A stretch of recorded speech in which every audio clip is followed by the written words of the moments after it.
Hello guys, start with the name of Allah who is most beneficial and merciful. So welcome guys to our online institute test preparation. जैसे आपको पता है, जैसे हमने 30 तारीख बोला था और हमारे ऑनलाइन क्लासेस स्टार्ट हो गई हैं।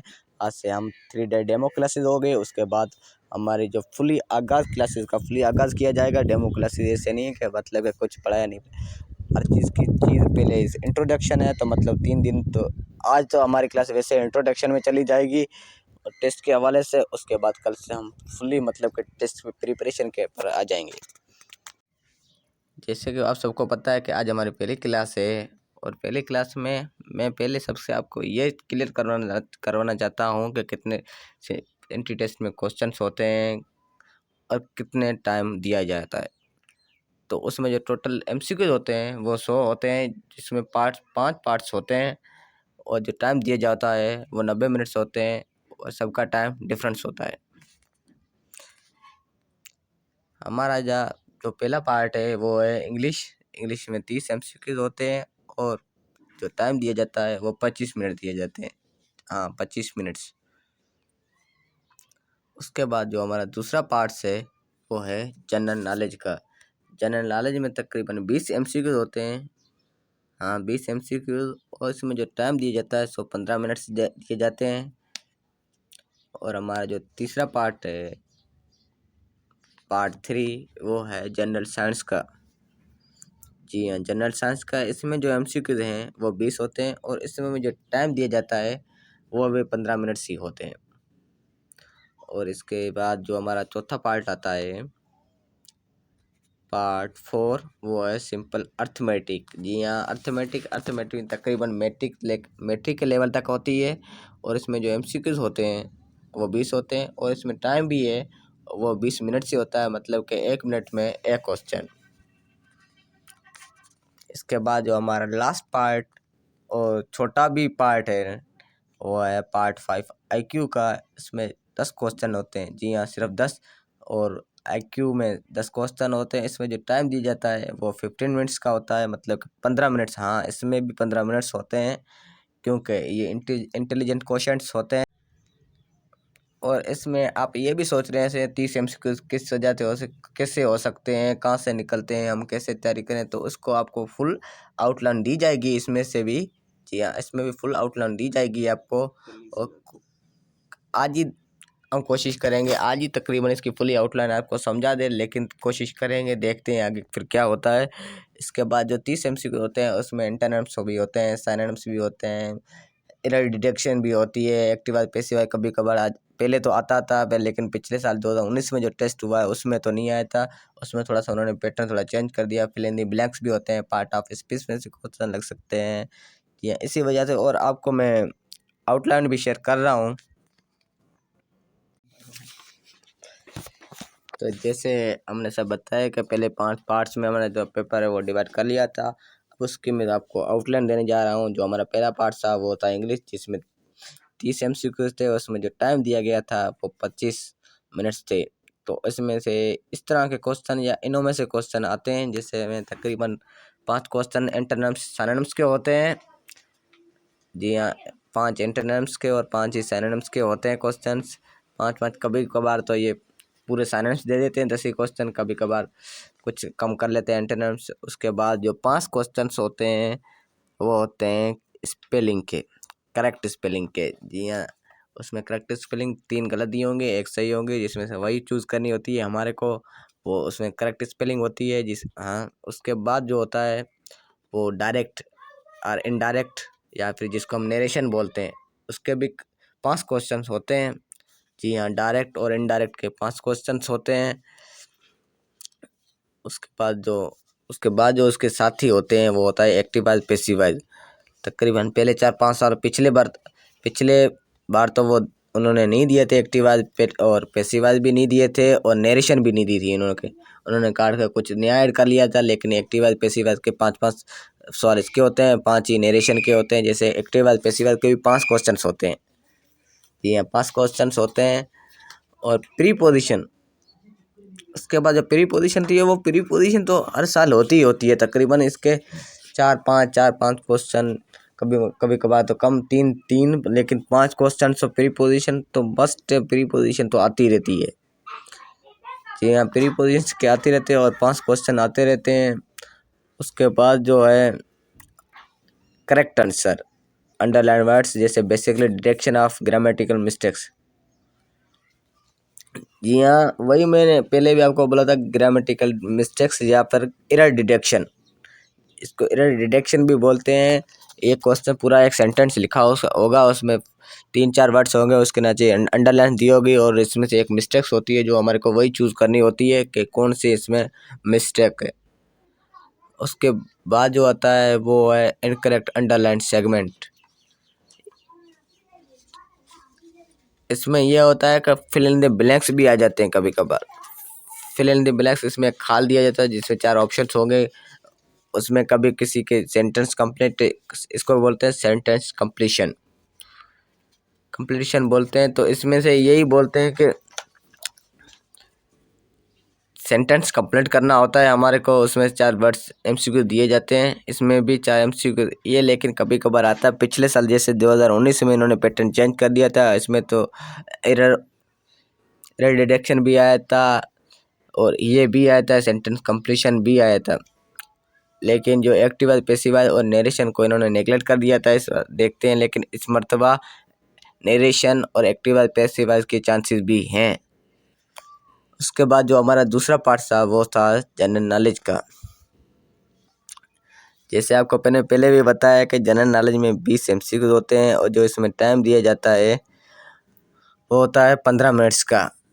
इसमें पहले तो आप अगर पढ़ना चाहें और आपको हम पढ़ाएंगे भी सही, ऐसे कि नहीं। और हमारे तकरीबन रेगुलर क्लासेस चलेगी, तकरीबन घंटे से 1.5 घंटे की देखते हैं क्लास बनेगी हमारी इंशाल्लाह। और इस क्लास में आपको फुली प्रिपेयर किया जाएगा। जैसे लार्जेस्ट स्मॉलेस्ट, ये रिवर के बारे में, largest smallest river in Pakistan in words, also in world, दुनिया में भी कौन सी नदियाँ या रिवर्स छोटी या बड़ी है पाकिस्तान के हवाले से भी, और मतलब कि ग्लोबल लेवल या फिर दुनिया के हवाले से भी। उसके बाद जो हम आएंगे लार्जेस्ट स्मॉलेस्ट रिवर्स, वो भी पाकिस्तान की, और उसके बाद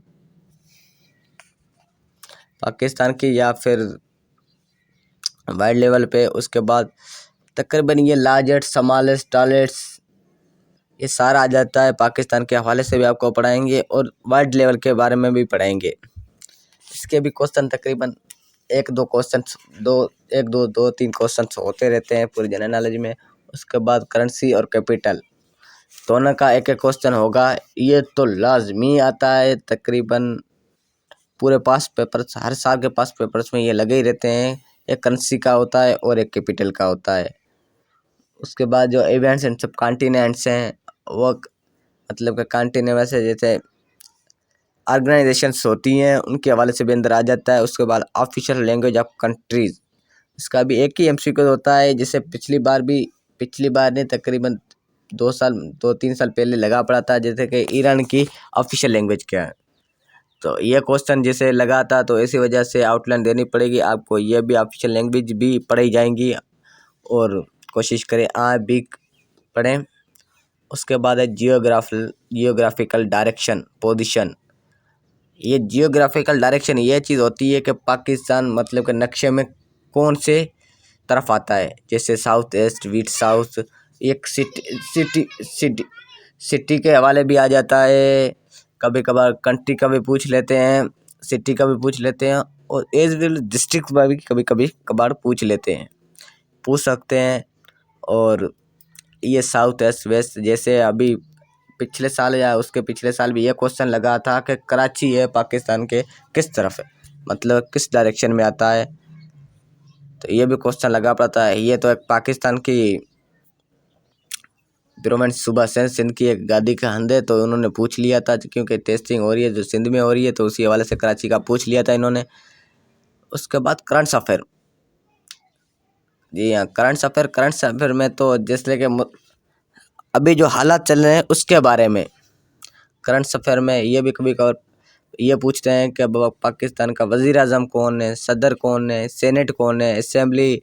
उसके बाद भी जो ये चीज़ हमने अभी लिखी नहीं है, लेकिन आपको बता रहा हूँ, कभी कभार ये कौमी असेंबली या फिर प्रोविंशियल असेंबली के स्पीकर और डिप्टी स्पीकर के बारे में भी पूछ लेते हैं कि सिंध असेंबली का या कौमी असेंबली का स्पीकर कौन है, डिप्टी स्पीकर कौन है, ये भी पूछ लेते हैं। ये हमने लिखा नहीं है लेकिन आपको बताते चला हूँ। उसके बाद इस्लामियात इसमें जनरल नॉलेज में आती है। हाँ, इस्लामियात में तकरीबन जो प्रॉफिट्स हैं उसकी उम्र के बारे में पूछा जाता है, उसके प्रॉफिट जी हाँ पैगम के बारे में। उसके बाद जो उसमें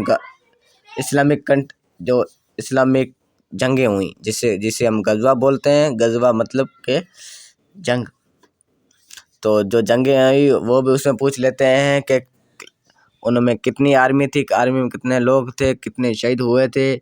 आगे जो अपोजिशन में जो जंग के अपोजिशन में थे वो कौन थे, उनको कितने लश्कर में कितने आर्मी थी या मेंबर थे, वो भी पूछते हैं। और इस्लाम में जो मेन इवेंट्स होते हैं, मतलब के नमाज कौन सी हिजरी में लाजम हो गई, नमाज कौन सी हिजरी में लाजम हो गई। उसके बाद ये भी पूछते हैं हज कब मतलब के पढ़ना लाजम हो गया। इस वजह से मेन इवेंट्स हैं जो भी गुजर गए हैं, जो भी हो रहे हैं, वो उसके बारे में। उसके बाद हम आते हैं deserts, island, lake, ocean, sea in the world, मतलब कि सबसे बड़ा डिजर्ट कौन सा है, सबसे गर्म डिजर्ट कौन सा है, इसके हवाले से आ जाते हैं। आइलैंड का भी पूछ लेते हैं, मतलब कि लैंड्स ऑफ आइलैंड्स किसको कहते हैं कि जी हाँ, लैंड्स ऑफ आइलैंड कौन किसको कहते हैं, सबसे बड़ा आइलैंड कौन सा है। लेक के बारे में पूछ लेते हैं, लार्जेस्ट स्मॉलेस्ट लेक भी आते हैं, पाकिस्तान के लेवल से भी आती है, वर्ल्ड लेवल से भी आती है। उसके बाद ओशंस का भी पूछ लेते हैं, सी का भी पूछ लेते हैं। उसके बाद जो valley and river in Pakistan, और ये जो क्वेश्चन लगता है ये पाकिस्तान के बारे में लगता है अमूमन। वैलीज पाकिस्तान में, वैलीज का तो पाकिस्तान के बारे में लगता है, लेकिन रिवर का तो वर्ल्ड के लेवल से लग जाता है, लेकिन वैलीज का तो सिर्फ पाकिस्तान में से ही लगता है। उसके बाद जो बुक एंड देयर ऑथर्स, इसका भी क्वेश्चन लग जाता है। बुक एंड देयर ऑथर की किताब, ये किताब किसकी है और किसने लिखी, ये भी सवाल लगता है। और ये तकरीबन एक एमसीक्यू इसका आ ही जाता है हर साल की तरह। उसके बाद जो श्राइन्स कहते हैं मकबरे को, टॉम्स, मकबरे, श्राइन, दरगाहें इसको बोलते हैं, वो कहाँ पर भी हैं, किसकी कहाँ पर है, वो कब पैदा हुआ, उसको किसने लक़ब दिया।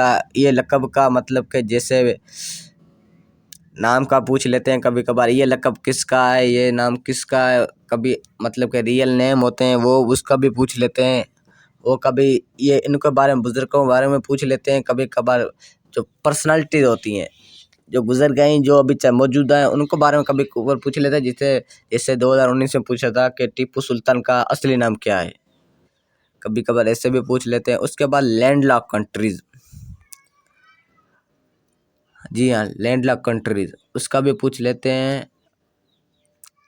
उसके बाद है birth and death dates of great personality, ये जैसे आपको बोला था कि असली नाम पूछ लेते हैं उसके हवाले से। और उसके बाद ये पूछते हैं कि मतलब कि कोई भी ग्रेट पर्सनालिटी, जैसे हम कायदे आज़म का उठा लेते हैं या फिर इल्लामा इकबाल का उठा लेते हैं। कभी कभार ये जैसे इन्होंने को पिछले पास पेपर में ये क्वेश्चन लगा पड़ा है कि वो कौन सी ग्रेट पर्सनालिटी थी जो पाकिस्तान बनने से पहले मतलब कि वफात पा गए थे, तो इस तरह से भी ये क्वेश्चन पूछ लेते हैं। उसके बाद जो आती है एब्रीवेशन, ये एब्रीवेशन अमूमन जनरल नॉलेज या फिर इम्पोर्टेंट टर्म्स या फिर आती है ऑर्गेनाइजेशन की, वो भी हम आपको पढ़ाएंगे। ये तो सिंपली एक जो सर्कुलर थी वही आउटलाइन दे रहा हूँ मैं आपको, लेकिन हमने जो खुद निकाली है उसके हवाले से हम आपको प्रिपेयर कराएंगे और उसके हवाले से ही आपको इंशाल्लाह फुली प्रिपेयर कर देंगे। इसके बाद जो हमारा थर्ड पार्ट आता है वो है सेक्शन 3 या पार्ट 3, जिसे हम जनरल साइंस कहते हैं। तो इसमें तो मतलब के सोलर सिस्टम या यूनिवर्सल प्लैनेट्स इंफॉर्मेशन ये भी आ जाता है। दूसरा सोलर सिस्टम जिसको हम बोले पूरा सोलर सिस्टम, वो भी आ जाता है। उसके बाद यूनिट्स हमेशा फिजिक्स या केमिस्ट्री में ही होते हैं, उसके भी सवाल लगते हैं। केमिकल फार्मूला, सिंबल या फार्मूला, केमिकल फार्मूले का तकरीबन एक क्वेश्चन तो लगता ही लगता है, सिंबल या फिर फार्मूले का। जैसे सिंबल, केमिकल सिंबल हम बोलेंगे एलिमेंट्स, जैसे पीरियोडिक टेबल में 118 एलिमेंट्स हैं, उनके मतलब के सिंबल लगती है। और केमिकल फार्मूला उन एलिमेंट्स से बन के ही बनता है, जैसे केमिकल फार्मूला हम बोलते हैं। उसके बाद हमारे ह्यूमन बॉडी फैक्ट्स और टेम्परेचर के बारे में होता है क्वेश्चन, एक अदर लग जाता है फिर, या फिर ट्रू और फॉल्स स्टेटमेंट होती हैं। Reasoning related to basic physics, chemistry and biology, इन तीनों में आ जाती हैं। उसके बाद जो some basic knowledge of animals के बारे में पूछ लेते हैं। वही जैसे देखो कभी मतलब कि पिछले पास्ट पेपर में ये भी सवाल लगा पड़ा कि वो कौन सा जानदार है जिसमें 3 हार्ट्स होते हैं, तो ये उन्हीं का मतलब कि ट्रू और फॉल्स इन्हीं में आ जाता है। और general element facts and figures 2-3 MCQ इसमें लग जाते हैं। उसके बाद साइंटिफिक इंस्ट्रूमेंट, साइंटिफिक इंस्ट्रूमेंट ये बोलते हैं कि ये इंस्ट्रूमेंट्स किस चीज़ के हवाले से यूज़ किया जाता है और किसने बनाया, डिस्कवर या इन्विटेशन, जैसे हमने देखा नीचे आ रहा है इन्विटेशन और डिस्कवरी, ये भी पूछ लेते हैं। इसका भी पूछ लेते हैं इसमें, जैसे इन्विटेशन या डिस्कवरी। इन्विटेशन में ये कभी मेरे ख्याल से पिछले 5 वर्ष से ये सवाल लगा पड़ा है कि बल्ब या फिर रेडियो किसने ईजाद किया। कभी कभी तो ये भी लिखा पड़ा है मतलब कि माइक्रोस्कोप किसने ईजाद की, ये भी क्वेश्चन मेरे ख्याल से लगा पड़ा है। उसके बाद कंप्यूटर के भी कुछ ना कुछ बेसिक इन्फॉर्मेशन के बारे में ये पूछ लेते हैं, जैसे मेजरमेंट्स यूनिट्स। मेजरमेंट्स यूनिट ये होते हैं कि 1 मीटर में कितने इंचेस होते हैं, या फिर 1 किलोमीटर या 1 माइल में कितने किलोमीटर होते हैं, ये होते हैं मेजरमेंट्स यूनिट्स। इसके बाद जो हमारा चौथा पार्ट है, आगे चलते हैं देखते हैं। पार्ट 4 है वो सिंपल अर्थमेटिक है। सिंपल अर्थमेटिक में तकरीबन 30 बल्कि 20 MCQ होते हैं। 30 ना बल्कि 20 MCQ होते हैं और 20 ही मिनट्स होते हैं। जैसे आपको मैंने पहले बताया था कि 20 MCQ और 20 मिनट्स। इसमें जो लिखा पड़ा ये थोड़ी एडिटिंग शायद गलत हो गई है। इसमें जो MCQ हैं 20 है और जो इसमें टाइम दिया जाता है वो भी 20 है, 20 मिनट्स होते हैं। इसके बाद जो इसमें जो पहले जो MCQ लगते हैं वो लगते हैं रेशनल या इरेशनल नंबर। रेशनल और इरेशनल, जैसे हम बोलते हैं सेट, ये तकरीबन हर मैथ के हर चैप्टर का फर्स्ट जो चैप्टर होता है वो सेट का ही होता है। इसमें से क्वेश्चन लगते हैं जिसमें irrational, rational, natural numbers, whole number सारे के क्वेश्चन आ जाते हैं। उसके बाद ये कोस थीटा और sine and sine theta all equations, ये जो ट्रिग्नोमेट्री में से क्वेश्चन लगते हैं। जी हाँ, ट्रिग्नोमेट्री में क्वेश्चन लगते हैं। कॉस थीटा के पूछ लेता है, जैसे पिछले सालों का अभी एक क्वेश्चन लगा था, ये उसमें ऑल ऑफ दीस थे। उसमें इसमें से इसके बाद इक्वेशन भी पूछ लेते हैं, मतलब कि ऊपर एक इक्वेशन होगी उसको ड्राइव करके नीचे लिखा होगा, 3-4 होंगे, उसमें एक करेक्ट होगी, वो उसको भी लिखना पड़ता है। उसके बाद बेसिक अर्थमेटिक, जैसे लिखा basic arithmetic all the problems, ये भी बेसिक अर्थमेटिक है और इसमें क्वेश्चन ये लगते रहते हैं तकरीबन। देखें जैसे इन्होंने कहा रिलेटिव स्पीड, ये भी पूछ लेते हैं। मेजरमेंट का भी पूछ लेते हैं, टाइम का भी पूछ लेते हैं, प्रॉफिट एंड लॉस ये भी पूछ लेते हैं, एवरेज भी पूछ लेते हैं, रेशियोज का भी पूछ लेते हैं, टाइम इंटरवल्स का भी पूछ लेते हैं। इसके बाद जो एक मेन चीज़ होती है तकरीबन इनों में अर्थमेटिक में, वो होती है परसेंटेज, जो शायद इसमें लिखने में मिस्टेक हो गई है। और परसेंटेज के क्वेश्चन लगते रहते हैं काफ़ी, तो क्वेश्चन परसेंटेज के होते ही हैं। उसके बाद LCM एंड HCF, ये भी मोस्ट इम्पॉर्टेंट है, जैसे इन्होंने लिखा है आल्सो इम्पॉर्टेंट, ये भी अच्छी बात। और हाँ, इसमें से भी 1-2 क्वेश्चन लगता है, जैसे इन्होंने लिखा है चैप्टर नंबर 2 और 3 SSC part 2 mathematics of board of intermediate. तो इसमें से तकरीबन ये मैट्रिक के हवाले से लगते हैं, लेकिन जो उधर चैप्टर आते हैं वो कंबाइन या कंप्रेस होकर ही आते हैं। उसके बाद जो हम नीचे चलते हैं फ्रैक्शन, जी हाँ देखें फ्रैक्शन लिखा है। फ्रैक्शन में 3-4 चीज़ आ जाती हैं, proper, improper and mix fraction.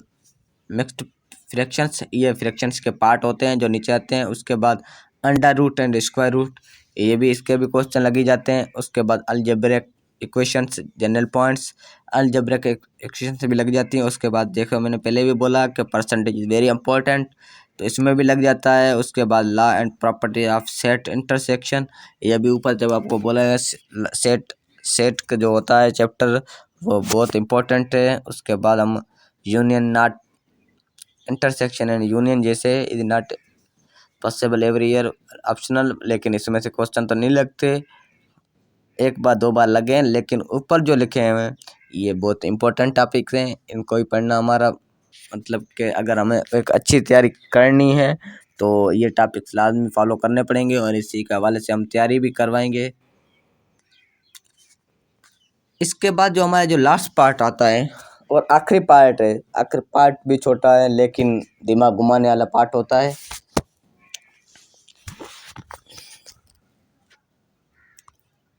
Part 5 also last part of test. So इसको आईक्यू या फिर इंटेलिजेंट क्वेश्चंस के नाम से भी कहते हैं। इसमें जो एमसीक्यूज होते हैं वो 10 होते हैं, और इसमें जो टाइम दिया जाता है वो 15 मिनट्स का। तो आप खुद ही समझ सकते हैं कि ये कितना इजी या फिर मुश्किल हो सकता है। लेकिन मुश्किल तो कुछ नहीं होता, जिसका दिमाग तेज़ होता है वो तकरीबन 8 से 7 8 7 8 8 9 मार लेता है तकरीबन। और इसमें जो आती हैं वो वर्ड सीरीज़ आती हैं, नंबर सीरीज़ आती हैं, उसके अलावा डायग्राम्स भी होते हैं, पिक्चर्स भी होती हैं, वर्बल और नॉन वर्बल रीजनिंग सब कुछ इसी में ही आता है। और इसमें से जो तकरीबन जो आईक्यू लगता है उसको आप पास्ट पेपर में से जो क्वेश्चंस लगे हैं उन्हीं में से ये उठाते हैं आईक्यू के। और आईक्यू हर बार इतना मुश्किल नहीं होता है, लेकिन थोड़ा घुमा फिरा के देते हैं तो ये बच्चों को नर्वस थोड़ा कर देते हैं। लेकिन कोशिश कीजिएगा, प्रैक्टिस अच्छी कीजिएगा तो आईक्यू कोई चीज़ नहीं है। इसके हवाले से और सबको मैं आपको यही कहूँगा कि पास्ट पेपर सारे प्रैक्टिस में रखें, सारे पास्ट पेपर को हल करें। जी हाँ, past paper is main preparation की जो मेन जड़ है वो है पास्ट पेपर है। पास्ट पेपर को प्रैक्टिस में रखें। जैसे हमने पहले भी एडवर्टाइजमेंट में बोला था कि ये हमें 3 दिन डेमो क्लासेस चलेगी, और डेमो क्लासेस की आज हमारी ये पहली क्लास का इख्तिताम कर रहे हैं हम। और इस क्लास में जो तकरीबन पहले हमने जैसे टेस्ट के बारे में हवाले से बताया कि टेस्ट में कितने क्वेश्चंस होते हैं, कितनी टाइमिंग होती है, उसके बाद उसकी आउटलाइन दी, उसके बारे में आपको फुली बताया। और मैं जो आपको जो बताऊंगा और कहूँगा कि अगर अच्छी तैयारी करनी है तो पहले आप सबसे पहले आप पास्ट पेपर को सॉल्व करें, उसको प्रैक्टिस में लाएं, और हम भी अपनी प्रिपरेशन में उसके क्वेश्चंस रोज सॉल्व करेंगे। जैसे सोल्व तो हुआ पर आए हम उसको सॉल्यूशन में भी लाएंगे, किस तरह से आया कैसे नहीं, स्पेशली जिसे अर्थमेटिक आईक्यू है, और उसको भी हम अपने इस्तेमाल में पास्ट पेपर जो भी अर्थमेटिक है, जो भी आईक्यूज हैं, और जो हमारे कमज़ोर बच्चे जिसकी बेसिक भी अच्छी, तकरीबन काफ़ी स्टूडेंट्स हमारे ऐसे भी हैं जो बोले हमारे सर बेसिक भी बहुत कम है, तो हम उसको भी एक्स्ट्रा टाइम देंगे।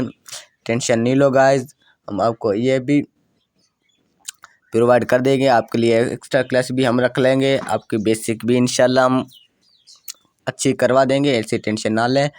और जो आपको भी मैं जैसे पहले भी बोल रहा हूँ और अभी बोल रहा हूँ, पास्ट पेपर ज़्यादा से ज़्यादा पास्ट पेपर प्रैक्टिस में लाएँ, क्योंकि आधी जो तैयारी हमारी तकरीबन 25 से 30% जो प्रिपरेशन होती है वो हमारी पास्ट पेपर से हो जाती है। उसके बाद रहे बात बाकी प्रिपरेशन, वो हम इंशाल्लाह आपके साथ हैं। पूरा 1 महीने का हमारा ये सफ़र है, इंशाल्लाह सफ़र जारी रहेगा। इसी सफ़र में हम बहुत कुछ चीज़ें सीख जाएंगे। और जो आउटलाइन अभी दी वो एक सर्कुलर आउटलाइन थी, उसके हवाले से जो हमारी जो आउटलाइन है उसके हवाले से ही हम पढ़ाएंगे, और उसी हवाले से आपको टेस्टिंग भी जारी रहेगी। और जैसे आपको पता है अभी हमारे मेंबर फिर भी ठीक है, जैसे इतने मेंबर्स हमारे स्टूडेंट्स हो गए हैं जिसके हम क्लास ले पा रहे हैं। और क्लास के हवाले से और भी, और इसको अपने फ्रेंड्स के साथ भी शेयर कीजिए। जो फ्रेंड जिन्होंने इंटर कर ली है, यूनिवर्सिटी के जाना चाहते हैं लेकिन उनकी तैयारी नहीं है, वो भी हमें ज्वाइन कर सकते हैं इंशाल्लाह। हमारे 1 मंथ का तकरीबन 1 महीने का सफ़र, 1 महीने से अभी तो इन्होंने एक डेट अनाउंस की है, शायद इससे भी डेट टेस्ट की डेट बढ़ भी जाए, ना भी बढ़े। और टेस्ट के साथ और ये जो सोचते हैं कि हम टेस्ट देंगे हमारी तैयारी अच्छी नहीं है और नंबर्स कम आएंगे, तो इंशाल्लाह उन लोगों के लिए शायद ये गलतफहमी है, और इधर ज्वाइन करें इंशाल्लाह। एक अच्छे नंबर से वहाँ टेस्ट पास करेंगे और अच्छा एक डिपार्टमेंट्स जैसे शोभा कहते हैं वो अपनी मनपसंद का भी हासिल कर सकते हैं। लेकिन ये डिपेंड करता है आपकी प्रैक्टिस पे। हम आपको हर चीज़ प्रोवाइड करेंगे, क्या चीज़ इसमें टेस्ट में आती है, किस हवाले से आती है, कहाँ से आती है, वो भी आप सबको हम बता देंगे। उसके बाद भी आपको बस प्रैक्टिस में आना है और थोड़ी सी बस 1 महीने की तो बात है, 1 महीने से जज की तैयारी करनी है। उसके बाद तो आप टेस्ट में खुद का रिजल्ट देख सकते हैं।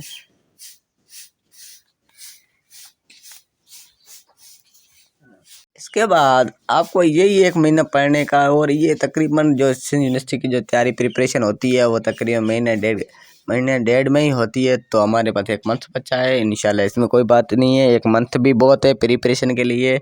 और आप हमेशा मतलब कि टाइम पे खाना खाएं, टाइम से सोएं और टाइम पे किताबें लें।